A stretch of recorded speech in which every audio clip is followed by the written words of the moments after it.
feel something closer. Watching. Death of the Outsider is around the corner, and I want to take a moment to talk about the series, that is, Dishonored. I also need an excuse to actually finish Dishonored 2. For those who are not aware, the PC game release of this was pretty shit. And even though I'm usually fairly forgiving with this sort of stuff, it did stop me from playing, it was too much. But after a year and a few patches, the game was playable, so I dived in. My name is Billy, and this is the Diginauts show.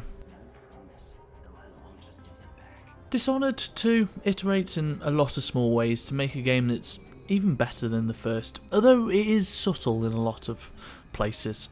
Firstly, the world design is top notch as always. It decides to take you to a further away sunny shore of Karnaca instead of being set in Dunwall, a grim, dark and dank town. Even though the weather is different here, it still manages to feel oppressive and overbearing and hot and sticky and sweaty. The blood fires are reminiscent of mosquitoes and similar to the rats in Dunwall, and the dangers that come with both of those parasites and plagues. The world is cohesive, although actually writing about it now ends up being a little too familiar, too many parallels to Dunwall. The place and the environs are distinct, but the people are actually exactly the same. The culture doesn't feel at all different, more of a mirroring than a differentiation, it's a shame, as it could have been explored a little more and been deepened as a concept and looked at. But even with that in mind, the levels in this world are fantastic. Arcane practically writes the rulebook on this stuff. They're full of incidental storytelling, actually providing more interesting tidbits of narrative than the main story in some cases. There's a verticality to it all, giving you this voyeuristic perspective. You tend to be looking down as you overhear on people's conversations, and it's all tied together with this sense of cohesiveness. The ledges you're looking from don't look out of place in this world. They don't look like they were put there just for a gameplay element. They look like they belong. And that's just the more normal levels in this game. This is without mentioning the Clockwork Mansion and Stilton's Manor. The mansion allows you to physically change the rooms at a push of a button. It really asks you to consider and understand it, to work through to get to your mad inventor target that just suits the levels he's in completely. It seems like it could work in reality, that the parts should move like that and in that order. It's bloody brilliant, and although a little linear when you get to know it, is so fucking cool. And then there's Stilton's Manor, a level that has gameplay and level design elements that are probably one of my favourite to come up in recent years, that was shown in Titanfall 2 as well. The ability to travel backwards and forwards between time that coexist in the same space, allowing you to traverse certain areas and manipulate the AI as well. The mechanic encourages a curiosity to exploration, waiting to see the differences that might present themselves as you move between the two time periods. It's also a really great way to escape enemies and leaving the guards pretty confused as you look upon them through the glass that you were given by the outsider. It's again a good level. All of this is tied together with an immersive sim type of gameplay, one that encourages experimentation and creative problem solving. Most things will interact like they should in the world. Throwing a stone at a guard will knock him out, or you could use that as a distraction by you throwing it at the other side of a room. You have a whole host of powers to aid this, creating a problem with hundreds of solutions.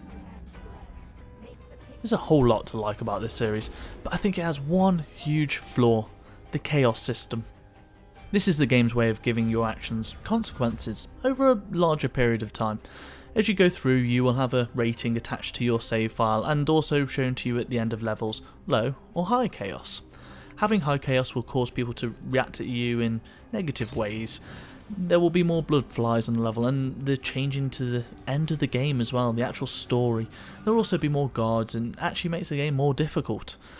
All of this, the game actually pre-warned you about in loading screens in a pop-up near the beginning in the tutorial, which I have to admit is a good way of simulating the world around you, reacting to your actions, but it just shouldn't surface this information to the player so readily.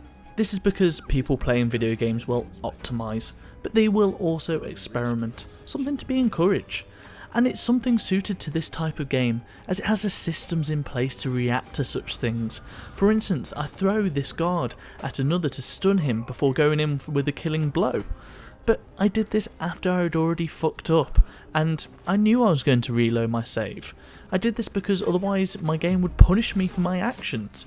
It would make the game more difficult and give me the shitty ending which I want to avoid. And it was only towards the end of the game when I decided to say, well, fuck this, and actually play around with the systems, and I started experimenting. The very last fight I did violently and used all of the tools I didn't have a chance to before. Once spotted, I didn't keep reloading my save. I tried to get out of the situations. I tried to use my player creativity and think about things in a certain way and try and manipulate the AI to use the tools at my disposal to overcome the situation. When it comes to games with stealth elements, I always try not to get spotted. I prefer to play stealthily. I find this sort of gameplay pretty rewarding. But so is trying to get out of these sticky situations against all odds. It melds well with having a game that's simulation focused to push players to have these experiences. In this game, I see no reason to guide the player in such a meticulous way by surfacing the information to him. Well, how should the game react then? Well, I'm not saying it shouldn't altogether. I just think it shouldn't surface the information to the player. I think it should tailor the story and the character interactions to how you play, just behind the scenes. It's like when your brother comes out and tells you how barbaric you were in the first level of Deus Ex. It's a memorable moment because you didn't know it was going to happen. It's one you didn't even realise the game was tracking. It can have this surprise, but you can't be surprised if it's all told to you, all displayed to you. All in all, I think the series could have been so much better if it embraced the simulation elements and just rolled with it. It would create more interesting stories and gameplay interactions instead of start, right trigger or left trigger for quick load or quick save. In reality, the game has a huge amount to praise and there's a lot to love about it, but this system just seems at odds with it all, just seems to go against the design ethos that's behind the Dishonored series.